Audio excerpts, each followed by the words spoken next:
Are you having a hard time figuring out what to get Dad for Father's Day? Shop now at sportshistorynetwork.com/row1 and save 15% off your order when you check out Row 1 Brand's Vintage Sports Pictorium Gallery. They have America's best sports art. With over 7,200 historic sports prints, you're assured to find something unique for Dad this Father's Day. If he's an NFL buff, check out the 1963 vintage NFL helmet poster. Shop now at sportshistorynetwork.com/row1.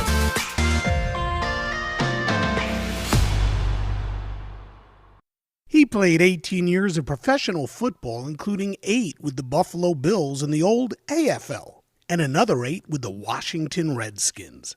He still holds the record for most interceptions by a defensive lineman. He was All-AFL 5 times, was a member of 2 AFL Championship teams, and figured prominently on George Allen's famous Over-the-Hill Gang. Yet, when the conversation turns to the Hall of Fame, his name is rarely mentioned. Well, he should be right in the middle of that conversation. And next, on Sports Forgotten Heroes, the dancing bear himself, Ron McDole. He'll join us as we talk about his terrific career. This is Sports Forgotten Heroes, a tribute to the stars who shaped the games we love to watch and the games we love to play. Stars who provided us with many thrills, but when their time was up, they faded away. We'll take a look back at their spectacular careers, their moments of fame, even if it was just for one season or just one game. And now, here's your host, Warren Rogan. Hello and welcome to Sports Forgotten Heroes. You know, I try to match each podcast with a sport that's in season, which, by the way, is not the easiest thing to do. And when presented with an opportunity to speak with an actual forgotten hero, as opposed to an author or writer or researcher about someone who has long since passed, you have to take advantage of that. So today, we're going to talk some football. Now, while it's not the height of the football season, not by a long shot, free agent season is upon us, the draft is coming up, and so many people love talking about football 365 days a year. So why not talk a little football with a guy who played the game for 18 years and a guy who many think has been overlooked for enshrinement into the Pro Football Hall of Fame, Ron McDole. Ron played college ball at Nebraska well before the Cornhuskers became the powerhouse that consistently contended for national championships under guys like Tom Osborne. Following his college career, Ron had a choice: either go to the American Football League or try to make it in the well-established National Football League. He chose the latter and started his career with the then St. Louis Cardinals. He played for the Cards for 1 year and was cut.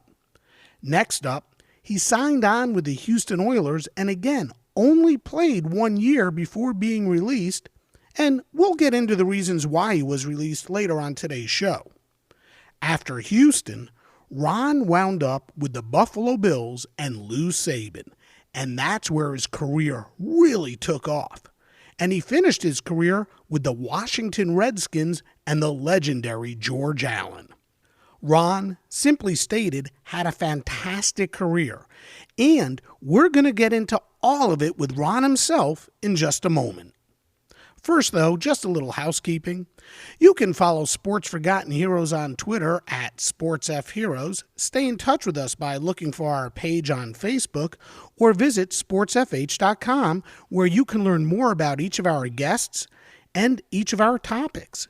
Send in comments, make suggestions for future episodes, see who's coming up on future shows, and search the archives for previous episodes. Also, if you get a moment and like what you are hearing, please give us a 5-star rating. And please, spread the word. Let your friends and family know about Sports Forgotten Heroes. They might like the podcast too. Okay, back to Ron. Like I said, He played 18 years of professional football and, as you can imagine, took quite a beating, and unfortunately, some of that was evident during our interview. So what I have done is interjected several summaries or statements or commentary throughout the podcast to help everyone better understand what he's discussing. And a lot of my commentary comes from Ron's wonderful and recently released book, The Dancing Bear, My 18 Years in the Trenches of the AFL and NFL, which is really a fun and easy-to-read book. Ron talks about the great defenses he played on in Buffalo with guys like Tom Sestak, Jim Dunaway, Tom Day, teammates like Cookie Gilchrist, Paul McGuire, and Jack Kemp. And later on with Washington with guys like Jack Pardee and Billy Kilmer and Sonny Jurgensen. And as for the nickname, the Dancing Bear, well, that was coined by Jurgensen. In his book, McDole was talking about Jurgensen, and McDole wrote, and I quote, "Ron McDole is a special person, and he was a special player," Sonny said. "He had such very quick feet. He was almost impossible to block. Some guys have quick hands. Ron had quick feet." Well, he did nickname me the Dancing Bear. So why did Jurgensen call him the Dancing Bear? Well, the quick feet. And there was also the night in Georgetown that Ron showed off his dancing moves that might have contributed to that nickname as well. Yes, Ron McDole enjoyed an illustrious career, won a lot of games, and he played on some great teams. Now, one more note. Again, like my recent show with Red Kelly, Ron, like I said, unfortunately is not a spring chicken, and he does stray a little and speaks a little loudly into his phone. So there is a little overmodulation, and I apologize for that. But that's also the charm of doing such a show with one of football's forgotten heroes. Take it for what it is. There's a lot of terrific stuff in here, and Ron has such a great personality. And when you have the opportunity to sit and speak with a treasure like Ron McDole, you don't say no.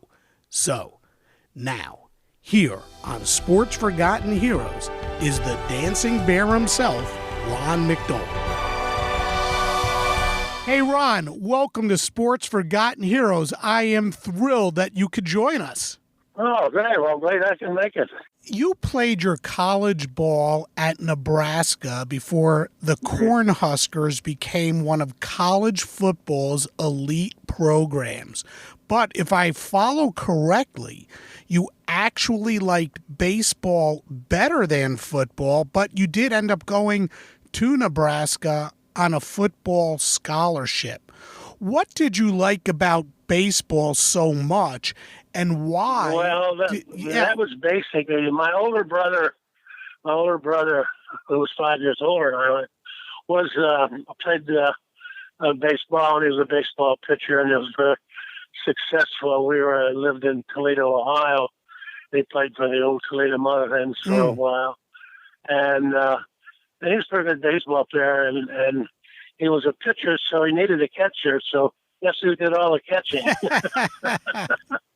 And so I went, and he was a good ball player, but he played a little bit in the minor leagues, but it gets started, and that was the main reason. And of course, our high school at Toledo Development, he was 5 years difference in age, but the coach, we had a great coach there that was coaching us, had played with the Yankees for a while. And when it came around, he was when the university started coming around looking for ball players, he was my what you would call person to go to and get involved with what was going on.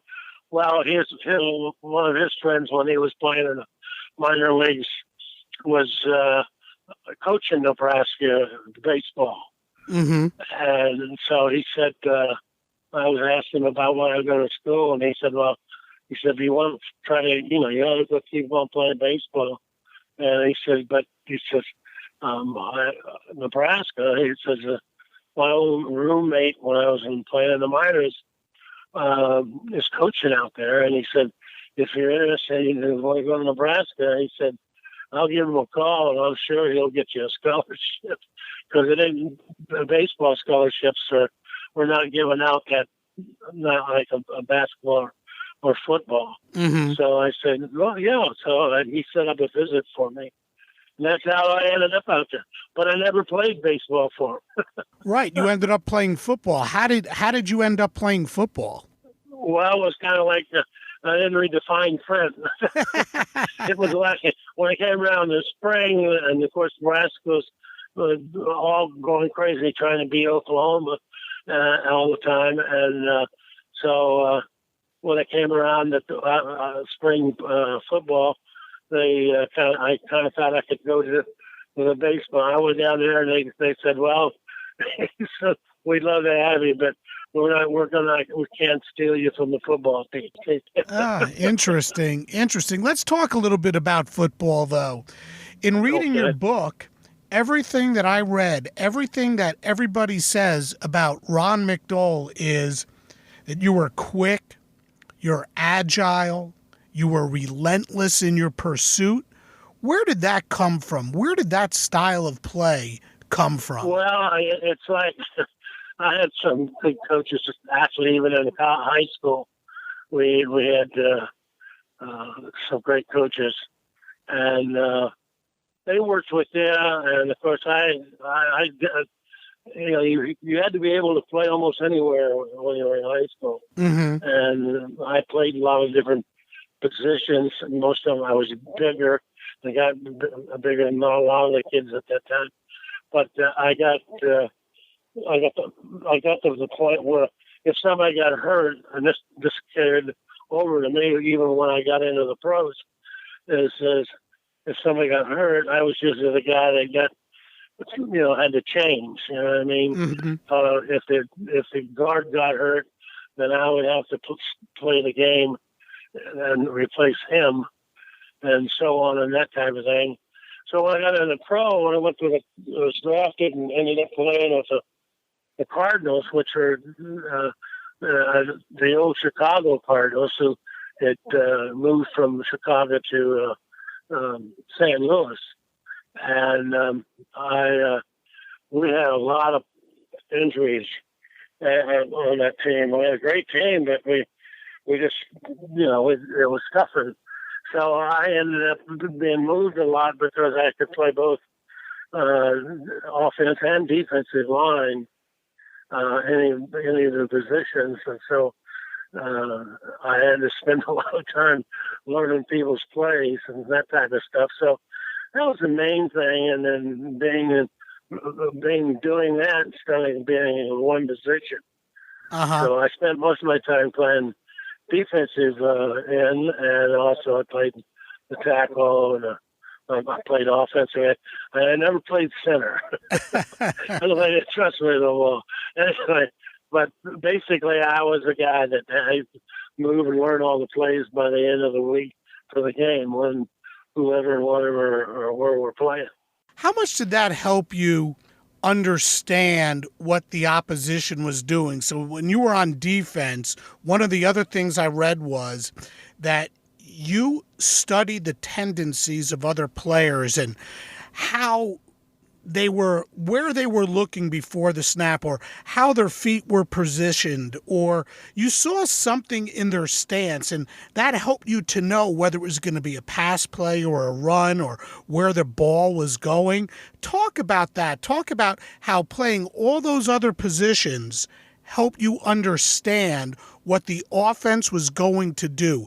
What kind of advantage did that give you? Well, I just picked that up. I was taught by, some of the people that work with me and that type of thing. And one of the big things is that they say you're going to be out there and you're going to have to run everywhere. I mean, it's not like I was in that short area there in college where we played. You played all the way both times. You just didn't play defense. You played offense, and you moved playing the other way, and then it changed in that period of time. But the theory of it and the idea of it is that there's a lot of things to look for that they're free. You look for players who may be leaning or looking, type of things. They may be looking where they're going to block, that type of stuff.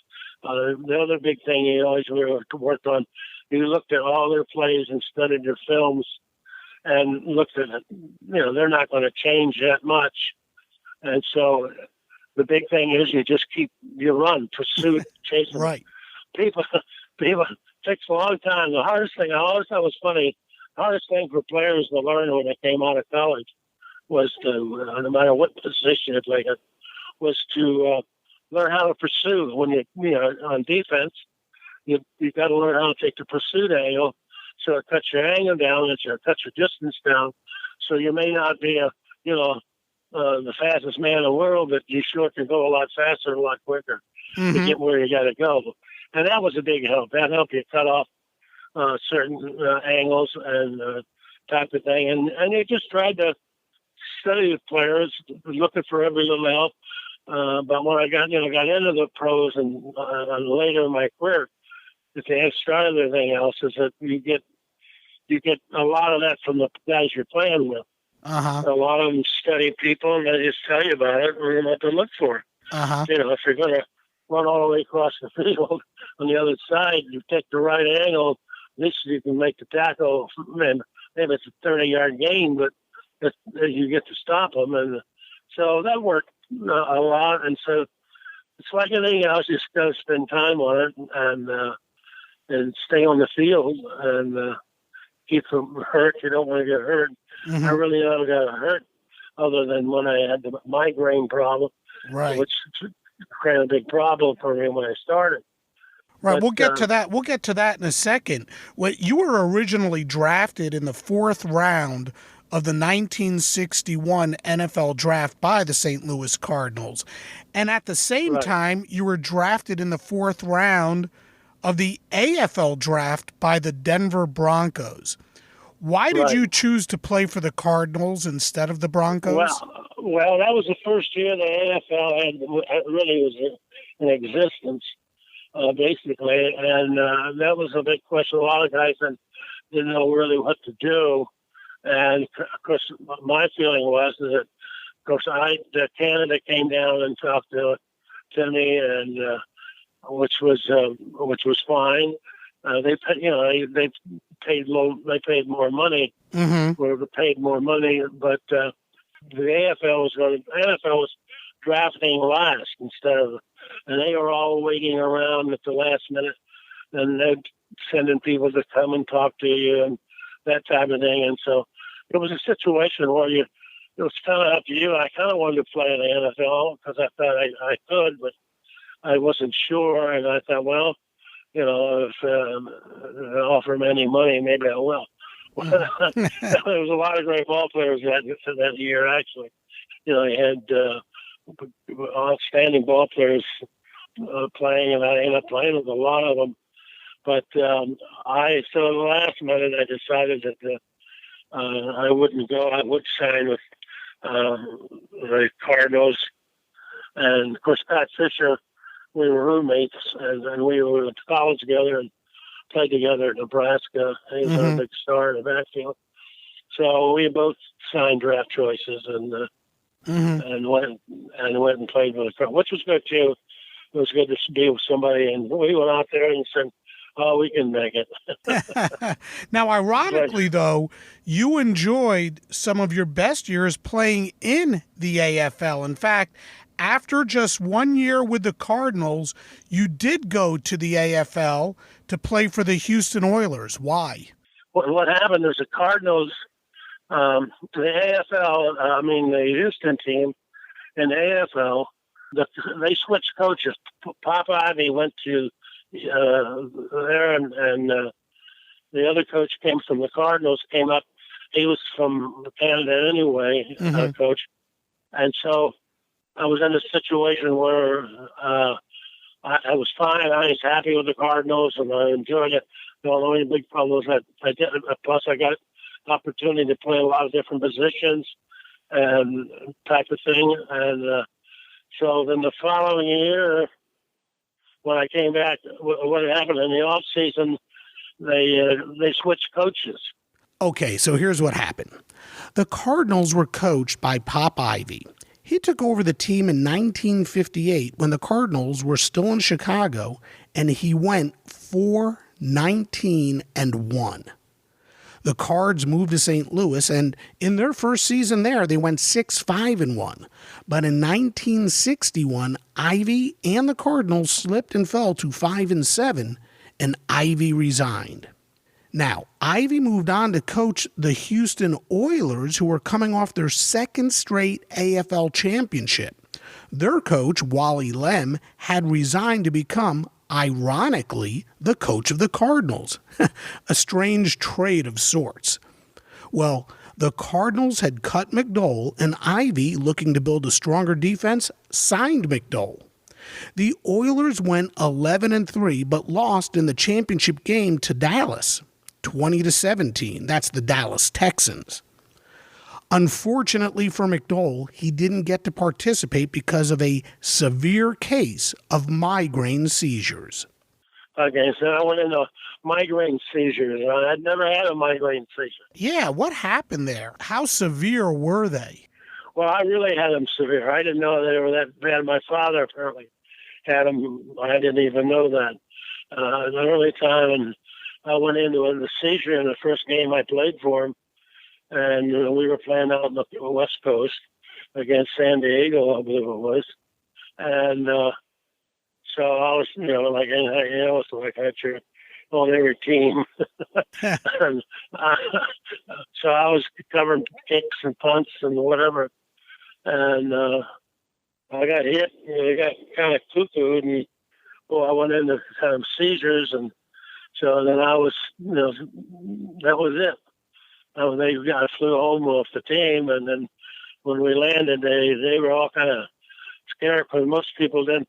Normally when you're traveling, your medical staff is always guys who work on knees and that type of thing, ankles and shoulders and broken bones.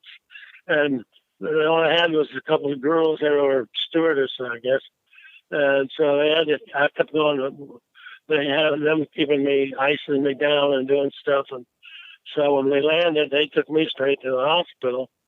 And so I was over there for 4 or 5 days.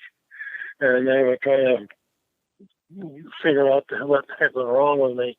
Because that wasn't a very popular situation at that time, having that type of a reaction, I think. That really had an effect on your career because you really didn't get to play too much with Houston, and 1 year later you found yourself with Buffalo. So how did you get from Houston to Buffalo? What happened there? That was the best thing that happened there. It's a surprise, and of course I didn't know what to do. They quit paying. They wouldn't let me take my check because I was in the hospital injured, and I was going to Pop Ivy all the time and say, "Look, you got to get, I got to get out. I got to get paid. And I got to go." No, he said, "I need you. I need you to play. Defense and that." So got hurt last week and that type of thing. And Billy Cannon is limping around and need somebody from there. So he said, so they, I had finally decided what was wrong with me after all these tests. And so then that was a case of me trying to get out of there. And they were trying to just unload me because they, figured I'd have to be stuck in the hospital forever. Right. And that really didn't happen, but I got some help from some people that knew a lot about them. And so they did some players and people they knew. And so I finally got to the point where I could, they released me, and they did release me. But fortunately, I was with, I stopped by Minnesota because they just started up a team, and Van Brocklin was getting every guy he ever played with. And so it was. I really didn't. Of course, they had a great defense, so I was just kind of passing through. It's kind of free, and they sent me, and I was checked by them, and then I went through all that stuff with them, and then finally they released me again, I was like one of the last guys that was released of the year, and so I just I had a job, teach school, shop, thing like that, but I lived in Ohio too, so I just got on my flight and flew up home. And when I landed, Saban had called me because they always tracked it. But we played against Buffalo when I was with Houston, and they said, "Well, what the hell happened there?" And I said, "Well, I got hit in the head, and they just were scared that I was." And so we'll check you out. That's no problem. He said, "We need a football player, and we can get type of thing." And so I ended up. I said, "Well, I'll fly down." Then of course there was no flight down to where I had to go, where they were training at. So I drove down and then, basically introduced myself. And they said, "Well, you don't have to introduce yourself. We know you. That's why we got you when we played against you. You were one of the hustling ball players that we kind of need," and that type of thing. And so he said, we can use you right now. And he says, "We're going to start. Our season starts in another week." He filed for me my information. And when I came back, I was refused because I had a bad head, and it was from a report from Houston, and he named the guy he was reading the thing when he was talking to me, and he said, and the guy who signed the letter was the general manager who he didn't like and I knew real well, and he said, "Oh, he's just trying to keep a good ball player out of the league. He's in bullshit." He says, "We'll sign you, and we'll give you the same amount of money and this type of thing." So it all worked out that way. That's how I got. And then they said, "Well, we're going to take you. We're not going to activate you because we're going to take you as the extra guy." Because back then when we flew to the West Coast or anywhere he went, they always especially the West Coast, they always took an extra ball player from whoever they might be able to use. And of course, he knew that I could do a lot of things, so they knew I could help them if they. Of course, we didn't come back. See, a lot of people never realize that the AFL was like being a basketball team or a baseball team. You traveled a lot, right? So when you went out, they set your schedule up so that if you played in Buffalo, if you were in Buffalo and playing in California, you usually had to play Oakland or one of the other teams out that way, even Denver. One year we played 5 games. We were on the road for 5 games. Wow! Before we got home. Okay, so here's what went down. McDole suffered terribly from migraine seizures, and the Oilers didn't want to risk playing him for fear of something worse happening. So they put him on the bench, and that was it. After the season, they cut him, and the Oilers actually didn't paint a pretty picture of McDole's health. But there were other teams willing to take a risk on Ron, and one of them was the Minnesota Vikings. Now, an interesting sidebar here. According to McDole, the Vikings were actually going to be in the AFL. However, somehow they wound up becoming an NFL team, and this actually led to the creation of the Oakland Raiders. Now, back to Ron. He didn't make the Vikings, and he went home and decided to call upon his college education and become a teacher. But not too long after he arrived home, Lou Saban of the Buffalo Bills called, and he asked Ron if he would join him and the Bills. McDole accepted, and the rest, as they say, is history. And playing in Buffalo, that was a great break for you to end up with Buffalo because obviously you end up spending 8 years there. But what I found fun was, I guess at first, the Bills played at War Memorial Stadium, and practicing there wasn't really the easiest thing to do. So you guys had to sometimes get on a bus and go find a place to practice. Tell me about that. Oh, yeah. Well, we had The AFL was an experience. There's no doubt about that.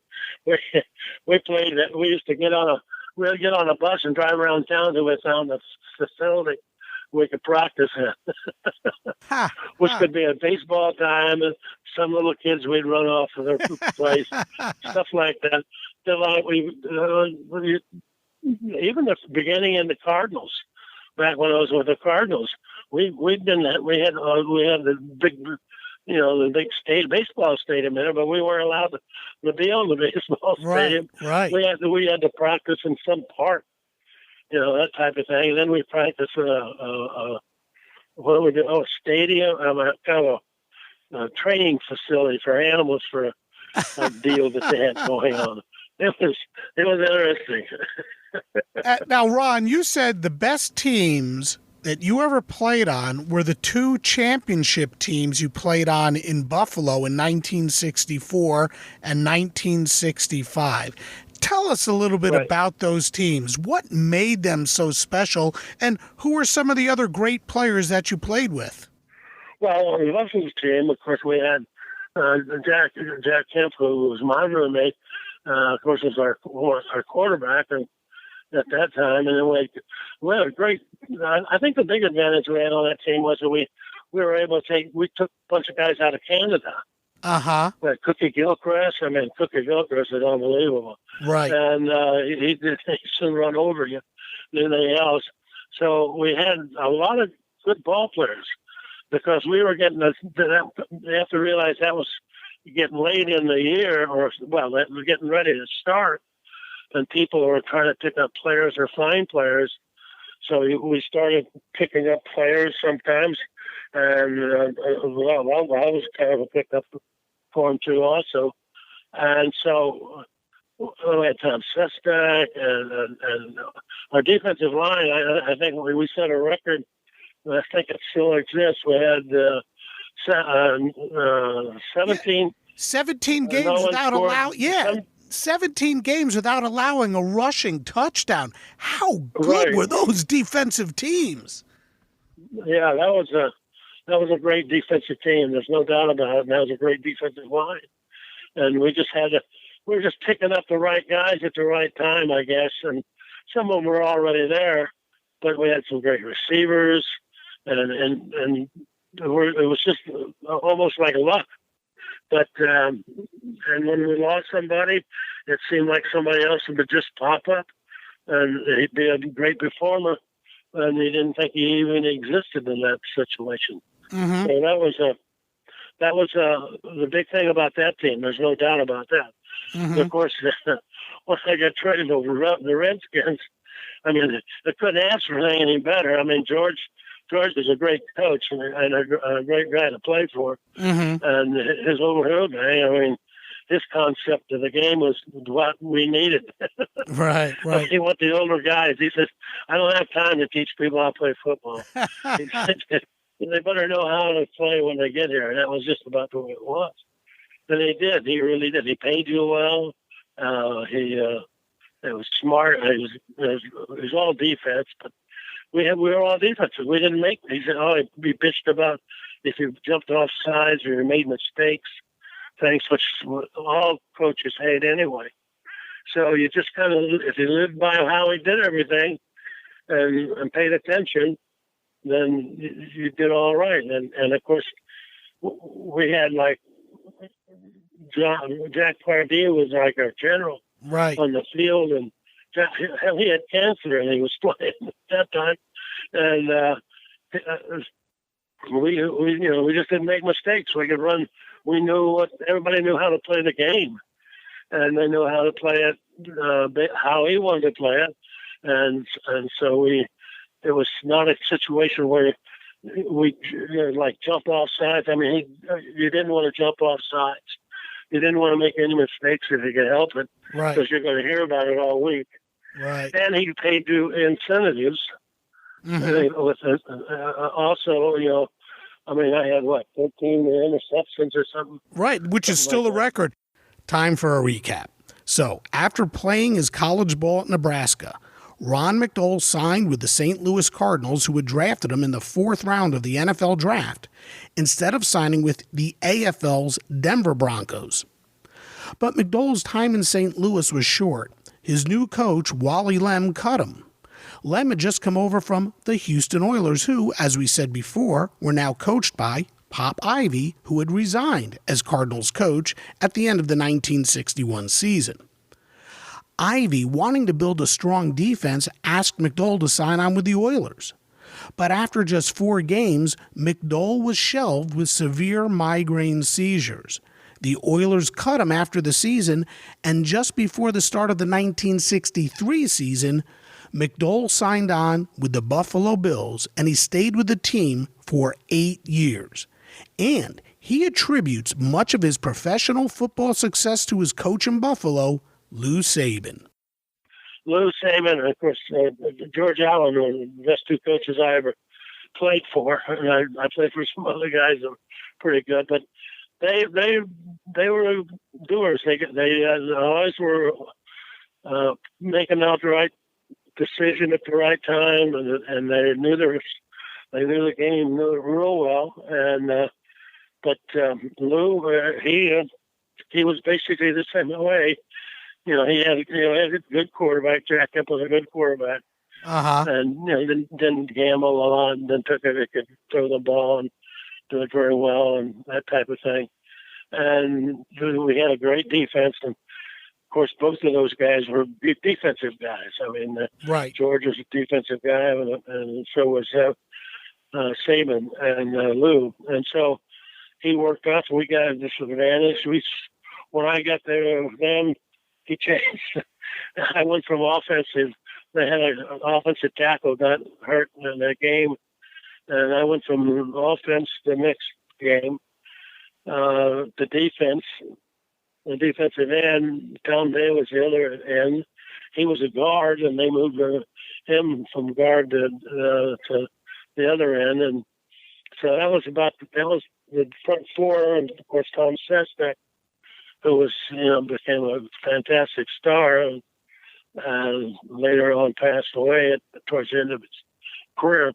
Right. But that was it. And we were able to get it done, and guys, everybody were in the same boat, and everybody got along, and all the things that you have to do. You didn't have anybody that thought he was special or anything else, and you just had guys that wanted to play football.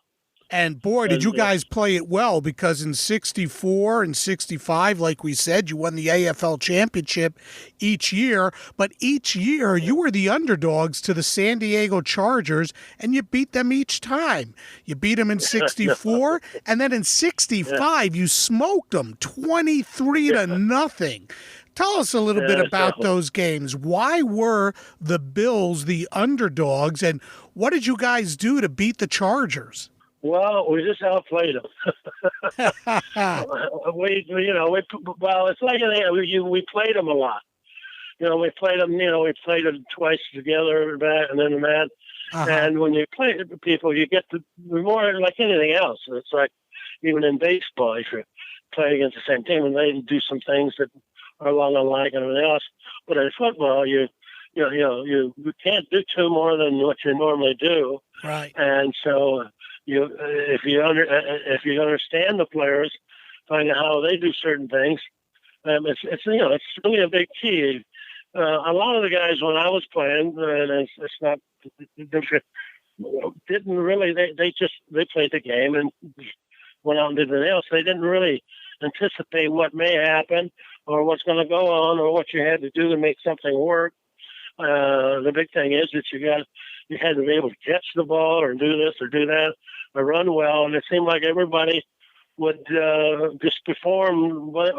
Whoever we didn't have that day or that week, we had guys that would get out there and all of a sudden they're like stars. Right. And they do everything right. And we had also other guys that had big plays that normally that didn't happen. And other than saying it's lucky, that's really what it amounts to. there was a great companionship, and the coaches and the trainers, everybody worked out together, and we were all involved in the same thing, and that, I think that's what was the biggest key. And of course, Buffalo, they were always no one wanted to play in Buffalo in a sense, Right? and, yeah. yeah. I mean, I'm talking about players. I remember back when we were getting drafted, and the guys didn't want to play in Buffalo. They didn't want to get drafted there, and they didn't care where they went. But that was the situation. So it was kind of like we started off as kind of like an underdog type of thing, and but we were able to, I guess, just make that hang with us, and it worked. And so I think that was the biggest thing, other than the fact that we were very fortunate of getting some other players. We made some good trades and things like that. But basically, when you're running together and you're winning and everything is going pretty good, it's amazing how successful you can be. In 1964, the Buffalo Bills won the AFL's Eastern Division with a 12-2 record. The San Diego Chargers went 8-5-1, and they had to play without their superstar wide receiver Lance Allworth, and that really tilted the game in Buffalo's favor. Plus, the Bills hosted the game at War Memorial. The Bills had also beaten the Chargers in both regular season meetings, and the Chargers struggled down the stretch, losing 3 of their last 4 games. San Diego opened the 1964 championship game by going 80 yards to take an early 7-0 lead.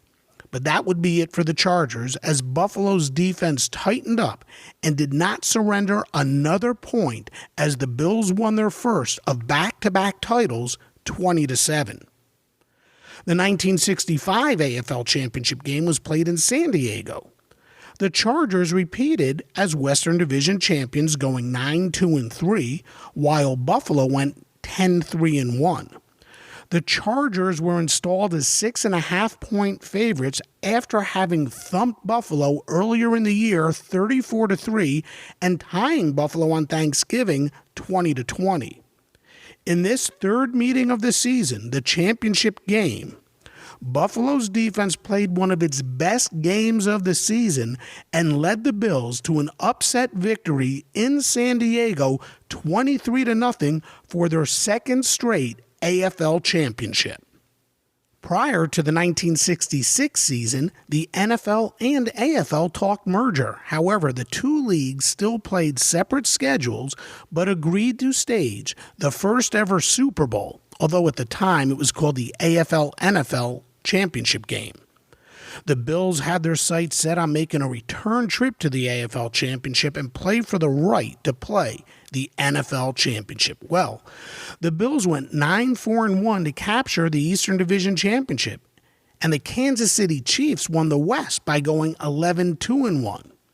Now, even though the game was played in Buffalo, the Bills couldn't do much, and the Chiefs won convincingly 31-7 to advance to the AFL NFL Championship Game, where they ultimately lost to the Green Bay Packers 35-10. The 1966 season really signaled the end to the Bills' dominance of the AFL and the end of Ron McDole's days as a Buffalo Bill.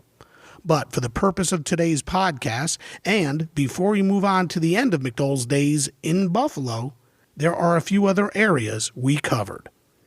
Now, Ron, when you played football, back then it was a little different than it is today. You needed off-season jobs. You negotiated your own contracts because you didn't have agents. Yeah. How did the game differ? How much could a football player expect to make back in the 1960s? It ain't like it is today, that's for sure. Like I said, you had to have off-season jobs. What was it like? Well, yeah, it was completely different. Of course, my major in college was industrial arts shop. I taught school. You know what I mean? I was a shop teacher. That's what I took in college. And so, in the off season, you taught, didn't you? Well, I taught, and I also built you know, what you call today, you know, the housing, you know, what do they call that now? Prefab houses or mobile or houses? Yeah. Yeah. Well, that's what we did. There was 2 or 3 of us playing. Buffalo, 2 of us were playing that were actually in the same field, and so we'd get together in the off season and rehab somebody's house, and that's how we made money. Or we could get jobs as carpenters, things like that.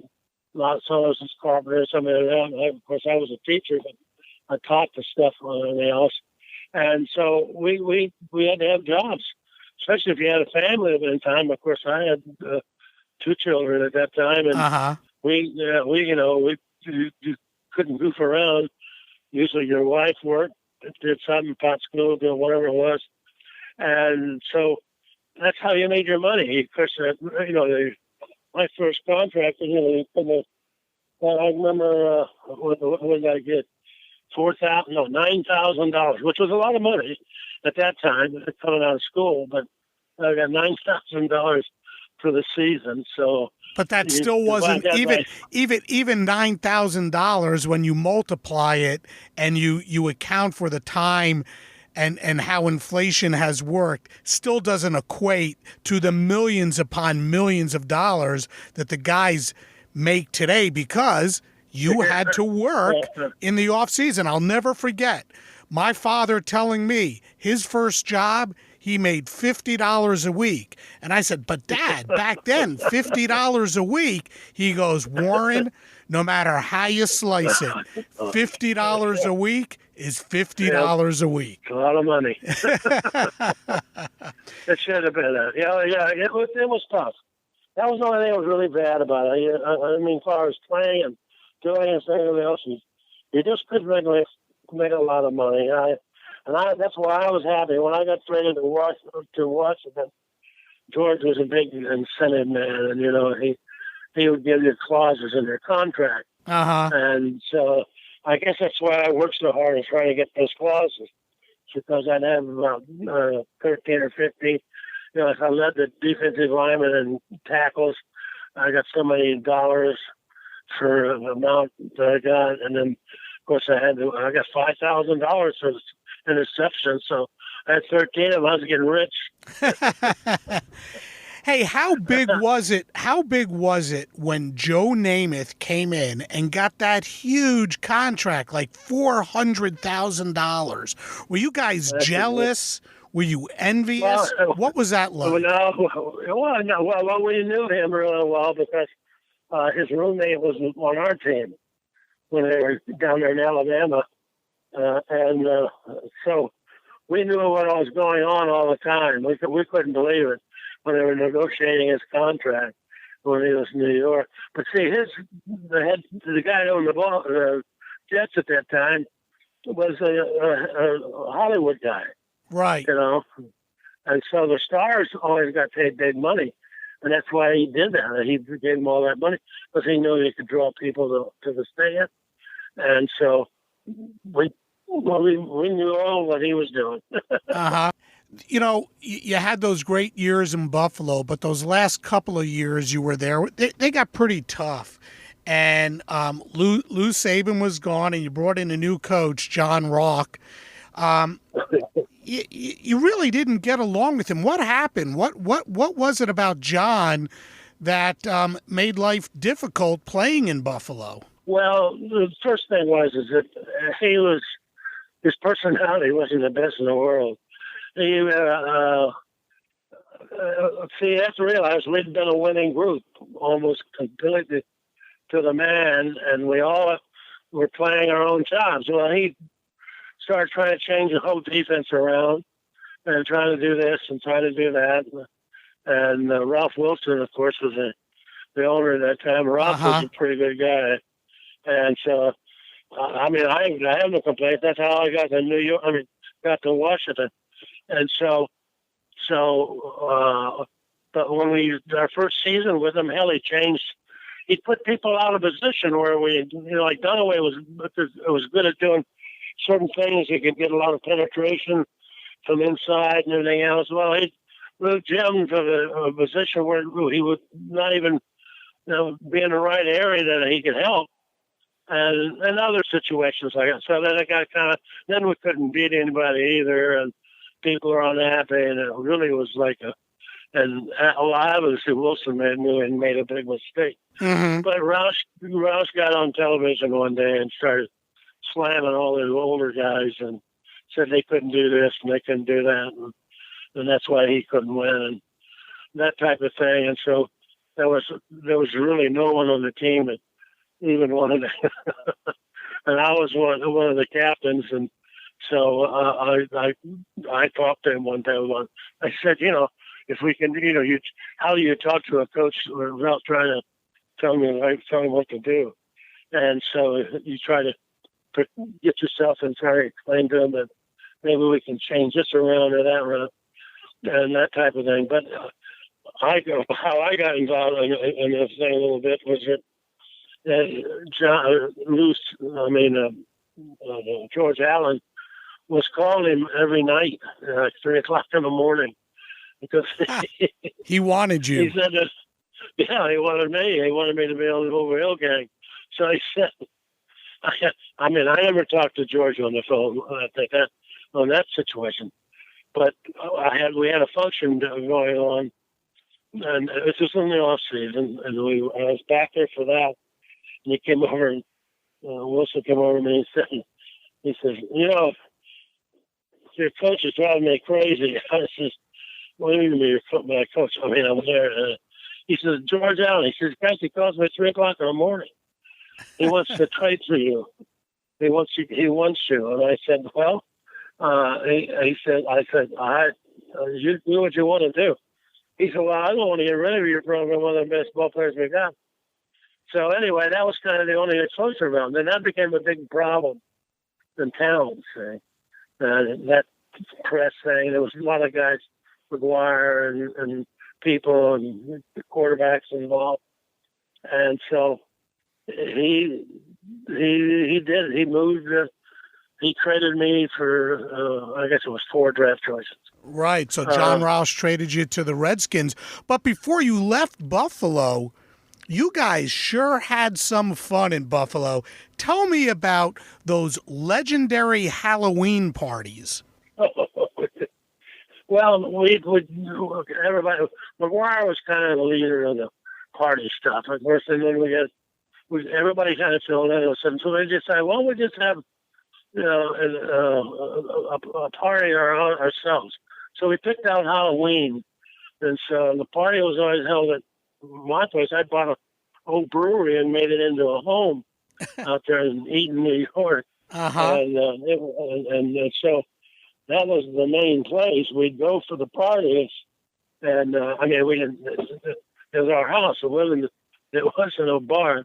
And so we'd have these Halloween parties, and everybody dress up in these costumes and come, but we had to make sure it wasn't on game day.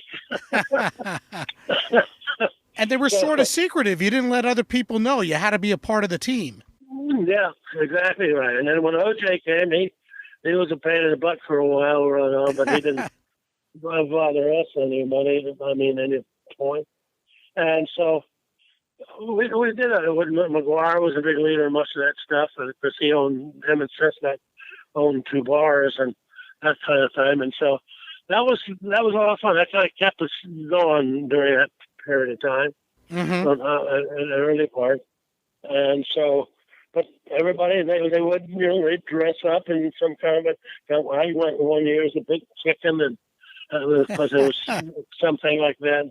And then crazy costumes. And so everybody enjoyed it.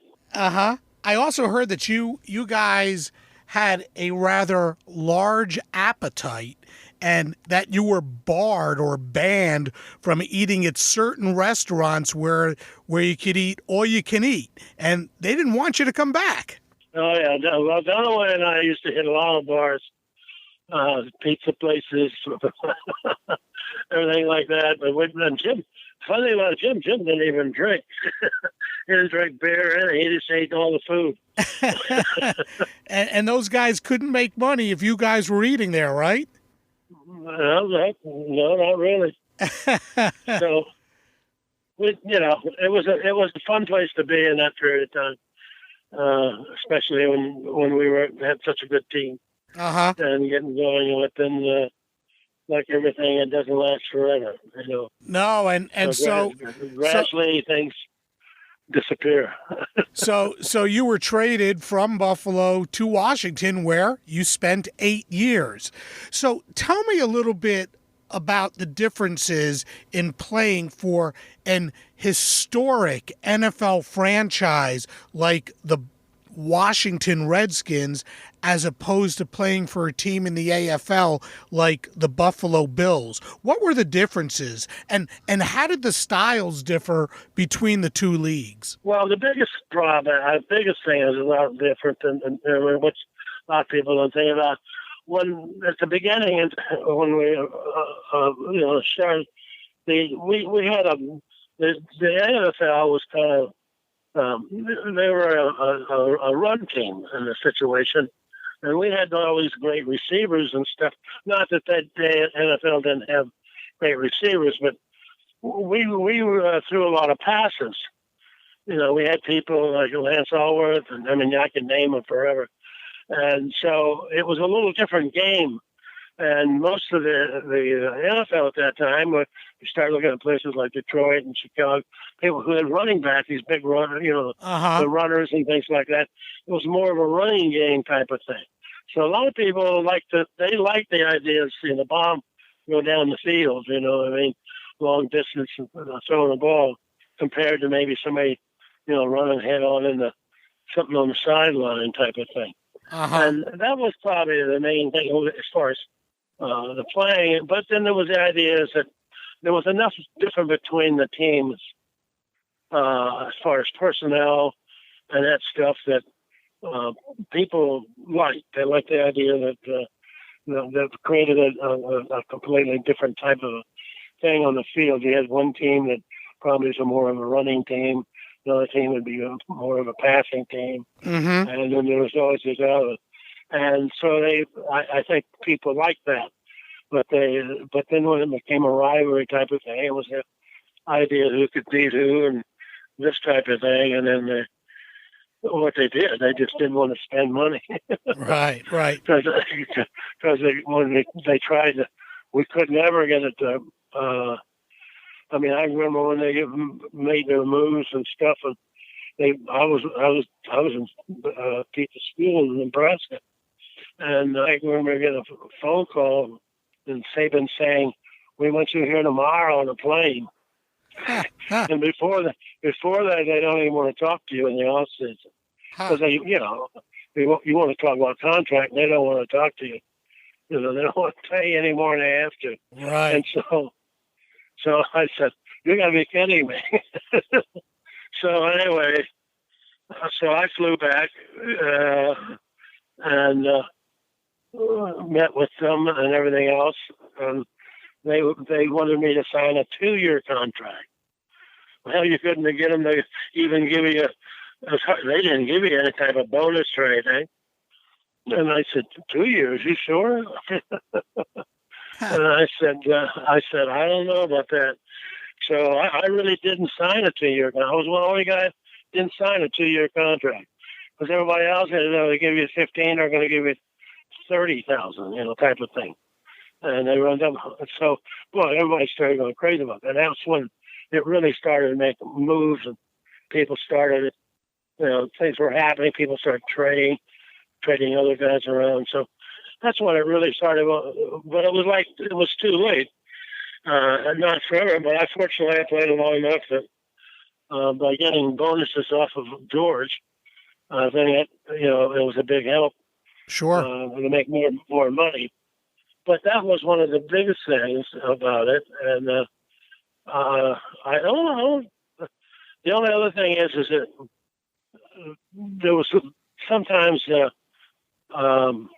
were trying to get to another team and it didn't work out type of thing. But that was the main thing. The game was almost the same. The plays were a little different, some of them, but you're both trying to accomplish the same thing. one way or another. And so eventually the quarterbacks became a big key in getting the ball where they had to and that type of thing. But Ron, what was it like to play for George Allen? Oh, George, one thing is, George was a fanatic on defense football. I mean, he knew every defense that he designed defenses. That's why he was a lot of guys. He didn't get along with a lot of the coaches. That's why it took him forever to get him in the Hall of Fame, and in fact, that his family paid for him to get him in the Hall of Fame. And because he was always working on something to defeat, the other team, and he'd come up with these different. And what they're doing today is something. It's just he was ahead of his time. Yeah, was he ahead of his time? Was George Allen ahead of his time? Oh yeah, God, he was totally defense. I mean, when you got somebody that can just defense you to death, and pays a lot of attention to it and really works on it, there's a lot of things you can do. And so we had great defenses. Plus, we all were, we were on the field. He never called any plays, realistically. Oh, I can't say he never did, but hardly he ever did. Right, Jack Party was calling the plays on the field. Yes, yeah. And so we, it was a kind of a group concentration. I mean, when you went out and practiced, man, you practiced. And you ran everything in the world, spent a lot of time in the goal line type of thing. You did other things. You helped, which set up different defenses and that type of thing, which is good. So that was one of his big suits. There's no doubt about that. The Redskins weren't very good until George got there, and then he went after all of you veterans. How bad were the Redskins before George Allen got there? They weren't that bad. I mean, we had the biggest thing is staying healthy. When they get older, they're a little fragile. But we had a great plan. We had two quarterbacks with Ferguson and Kilmer. Right. And of course, I played with both Billy guys. He was the same age. And we had a quarterback. We were on top. That was kind of the first group put together. And then we had our defense was just unbelievable. And we had all good defensive players. And everybody, it was good secondary. We had Fisher playing in the secondary. Everybody thought they could kill him. They couldn't do anything. And he was great. Then we had, when you start thinking about it, we had some great middle linebackers, Meyer and Carlos. And we had, of course, Jack Party. And then it was just a great team. And then we got butts away from St. Louis. And so we had a pretty good team, and they worked together. But the way we worked and what he did, and he was always there. He had everything to answer about, and he always had a way to beat somebody. It was just the idea everybody had to get together and make sure we do it. Right.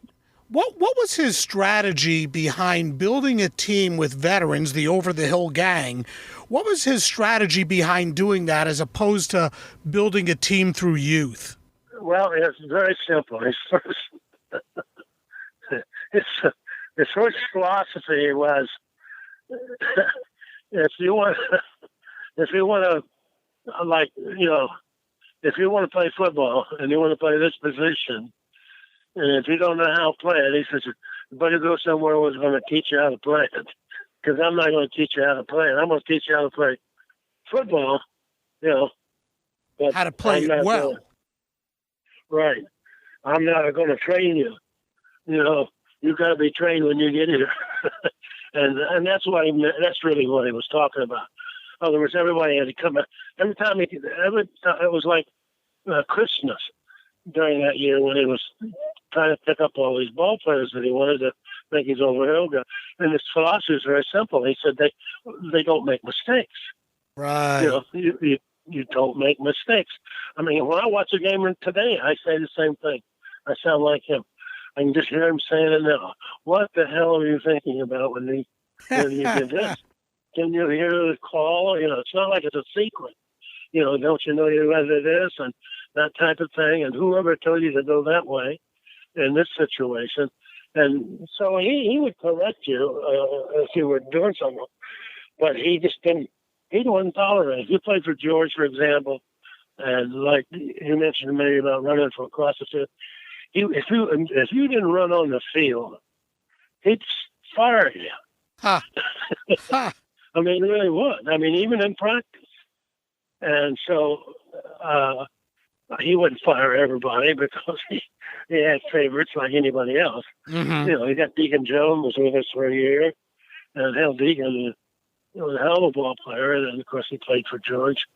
And that's what it was. Everybody was like, Jurgensen, hell of a quarterback. And you go down the line of the guys who were out there, they all know how to play the game and everything else.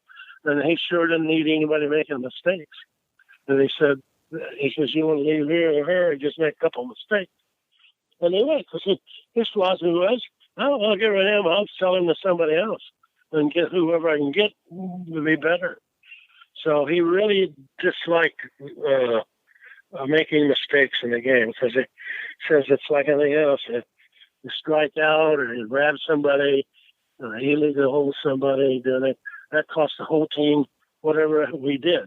To make 13, 20 yards and you're caught holding somebody or grabbing somebody or tackling somebody, then we lose that plus the other yardage. Right. So right. That was the thing and so his philosophy was, I'm going to get me and all the older guys that I know, which he did, most of them all played with him.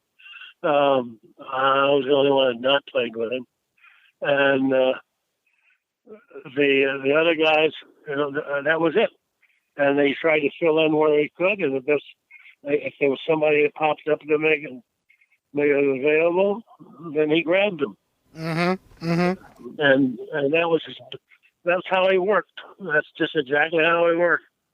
And it worked. Studied the good. And it worked for him. him. It worked. Oh, God, yeah, it worked. Yeah, you guys went to the 1972 Super Bowl against the Miami Dolphins, the legendary Dolphins team that went undefeated. And unfortunately, you were their final victim, losing in 72, 14-7. My question to you is this. You said the best teams you ever played for were the Buffalo Bills teams of 64 and 65, but the team that you had the most fun with was the 1972 Redskins. Can you tell me about that? What made that team so much fun? Well, it was like we all knew what the objective was. When you're kind of playing football, when you start out playing football, you don't know what their philosophy is. A lot of things they're going to teach you this. Because you don't know. Because playing in college at that level and everything else, it's not that, you're getting taught. They're trying to teach you how to play the game, where to run, how to do this way, that type of thing, and then add you in what they do. But George's team there's a guy next to you. If you want to run a stunt of some type, you just tell him. And he knows what the hell you're talking about. So that's what made it fun. Yeah, that's what made it fun. And I can tell you what the crazy is. Well, unfortunately, a lot of the guys are dying now because of Bill Brundage, for example. Bill was the other tackling Redskins with us, and Bill did number one draft choice for Lombardi. And Bill's one of the smartest people I've ever been around. And he was from Colorado. He was a farm boy, Christ hell. His farm, I said his farm family, the farm was so big, he said, in the off-season, I have to drive the tractors around and plow the fields. And he says, it takes me an hour to go around one time. We were playing somebody we kind of picking us a little bit. And, of course, he's the tackle playing next to me. He's my defensive tackle. And so he said, I'm going to go in. I'm going to go first this time. I'm going to cheat a little bit. We'll do this thing else. And then, we'd make up a kind of a thing else. And so he would start out with an audible, and he'd say, all right. He says, okay, I'm going to call 3 numbers. We're in a huddle. We're getting ready. He says, I'm going to call 3 numbers this time. He says, I said, okay. He says, if I call anything in the teams, if the first number is in the team, I'm going to go first. And if it's only one number, you go first. That sounds simple, doesn't it? And I said, okay, that's good. I handle that shit. No problem. I get up in line of scrimmage. Of course, I'm next to him. I'm on the outside of him, so I'm on one side. And so he hollers 19-6, and it's nothing as what he just told me. You know what I mean? And so after the play, of course, I screwed it up. I jumped up. I went first. I went before it. And I went going back to the huddle, and I said, Jesus Christ. I said, how do you expect me? You got me multiplying. He says, well, if you can't work in the combinations, don't run them. So then I was nuts trying to remember all that shit. That's what he do, things like that. And you'd have to, all of a sudden you're thinking you got to multiply everything and do everything the other way. But anyway, that's one of the big things here. You can do that because that's Georgia's type of thing. Same thing with the linebackers. They'll call you. They'll call audibles and stuff.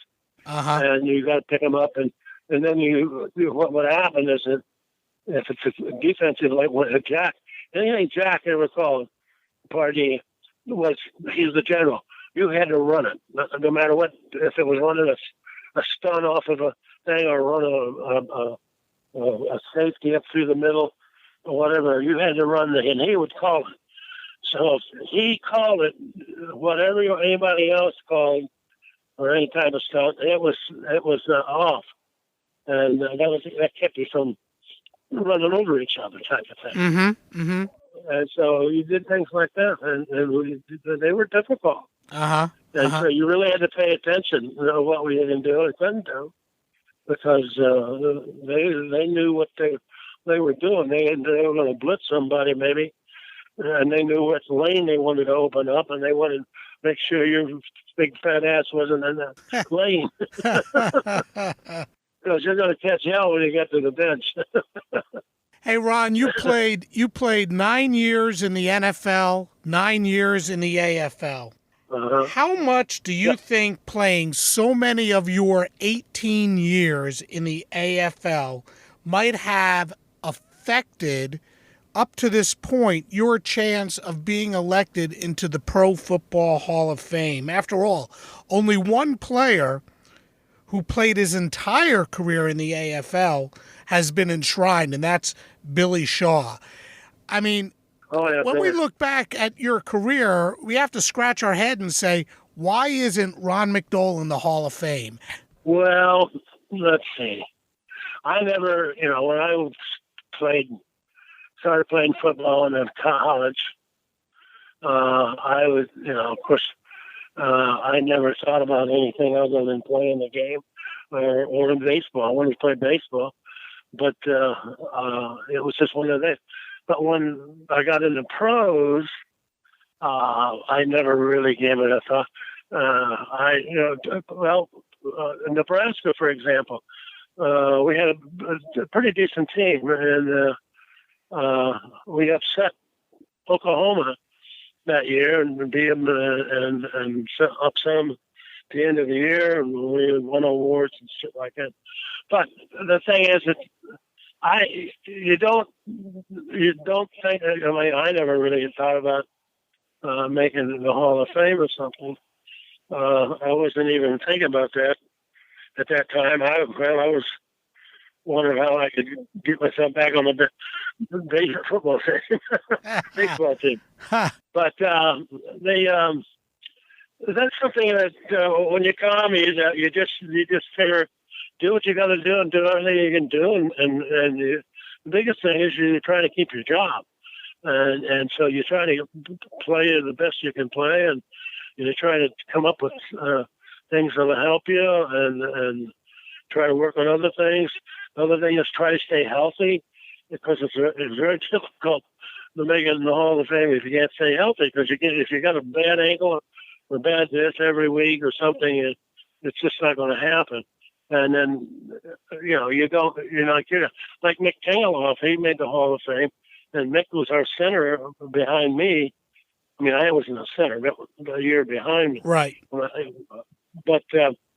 I can see why he made it, because when I only played against him, I'm not any physically, well, I did. In the playoffs one year, we played Minnesota, and we had somebody hurt. So I played over him for a quarter, and that way, and he, I knew he was a good football player because I played with him. Right. And that's just the way it is. And he'd tell you the same thing.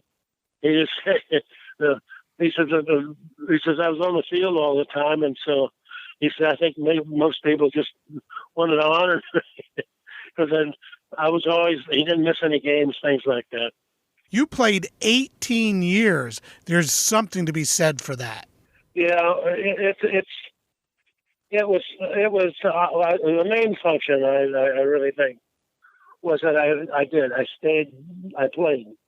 I played, and in fact, one of the funny things about it, it's not, I guess not funny, but when I really got back playing, after when I got to Buffalo and then started to play, it was interesting because I really concentrated. In fact, I had this problem: is I got knocked out once again, but I never would. No, I'll say two more times because there's a couple of times I should have. I had it in my mind that because of what had happened to me, is that I got hit in the goal line one time. Zonka hit me with his knee. I don't know how he did that, but I was trying to tackle him. And anyway, I just knocked me. I couldn't. I just would head for the sideline. I just make sure I had the right sideline. I'd head for the sideline as soon as I could, because I did not want to be taken off the field in any way. Like right. On a stretcher, I didn't want to have, because it would bring back. I kept bringing back anytime I knew what had happened, and so that bothered me a lot. I said two other times. Because I was always afraid if I had to go back through all that other crap again, that would be the end of it. So I never really thought about it other than don't get knocked down, don't get knocked out of the game, don't get put them in a position where they can take you over to the hospital. Because I thought it happened again maybe. But then there was just the other point is that I was able to just avoid things. I tried to study the game, and I knew what they were going to do, things like that. A lot of funny things you can do on your own. For example, you just study the plays and you know what they can run or can't run. So if you know what they can run and can't run, then you know what to look for. So you kind of, for example, you come out and you got a backfield, and of course I'm playing on the end, left end, most of the time. My career, I was a left end when I was with the Redskins. Uh-huh. And if the back, you were looking, you always study the guy's eyes. I did. Uh-huh. I'd study their eyes, so I'd look for motions, look for how they place their feet, everything else. And Fisher helped me do that kind of stuff. He says that's how he covers receivers. He watches how they set up, finds out what they do. And he says it's a hell of a lot easier to meet him where he's going instead of chasing him. Sure. Absolutely. And so you look for that type of little thing. So I did a lot of that type of stuff. And because, you come out, Jack Pardee taught me a lot of that stuff. Jack was a great guy about that. God, he'd call out and tell you, that if there was two backs in the backfield, of course, he's on the outside of me, outside me, and I'm on the inside. Yeah, man. So if he thought the guy was cheating, or the quarterback, like when they check off, if they check off, if the guy changes his stance or looks the other way, then he knows he's not coming at us. And he'll just start yelling, right. And so the ball's not coming at you. So, sure. And things like that. I mean, there's a lot of different situations. Same thing on blocking kicks and punts and things like that. So I blocked, I don't know how many of those damn things. I didn't have. So anyway, we're snapping the ball. We actually snapped the ball in the Super Bowl that we lost. And then we got called for being offside. But we weren't. We worked all week on that damn thing. But that's beside the point. And so you do things like that. And I suppose that really makes a difference on it. But the bottom line is I was able to stay healthy the rest of the way. Never got hurt again in any way other than bumps and bruises. And so I figured that was good enough. Yep. Hey, Ron, I want to thank you so much for taking some time to spend with me on Sports Forgotten Heroes. You had a terrific career, and I really enjoyed speaking with you. Well, I appreciate it, and I'm appreciating at least you remember who I was.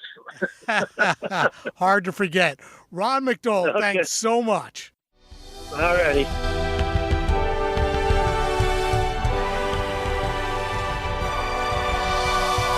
Ron McDole enjoyed a wonderful, if not sometimes spectacular, career. His 12 interceptions are still a record for a defensive lineman. His first season in Buffalo, he recorded 2 safeties. That was 1963, and he added a third safety in 1976 while playing with the Redskins. He also recovered 14 fumbles, and he scored 2 touchdowns, one on an interception and one on a fumble. Ron played in a total of 240 games and started 107. He was twice named Outstanding Defensive Player of the Year by Washington and is listed as one of the top 70 Washington Redskins of all time. Is he Hall of Fame caliber? Well, some say yes. And if Canton and the Pro Football Hall of Fame think he is, then now is the time to induct him while he is still here to enjoy such an honor. I'd like to thank Ron once again for taking the time to spend with us on Sports Forgotten Heroes. His book, The Dancing Bear, My 18 Years in the Trenches of the AFL and NFL, is available on Amazon or at ronmcdole.com.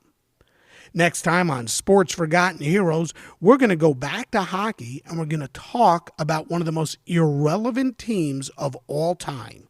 A team that so few remember or have ever heard of, but a team that played 2 years in the NHL during the mid-1970s, the Kansas City Scouts. Thanks again for listening, and we'll see you next time on Sports Forgotten Heroes.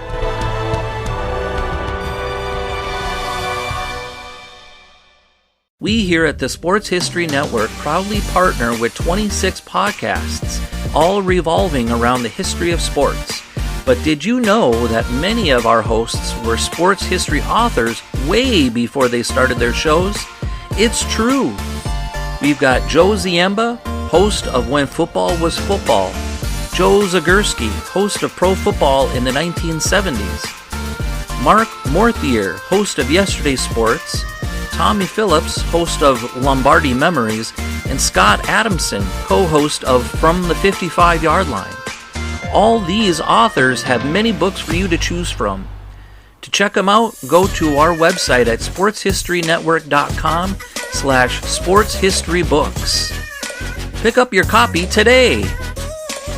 Soundtrack provided by Kevin MacLeod of filmmusic.io.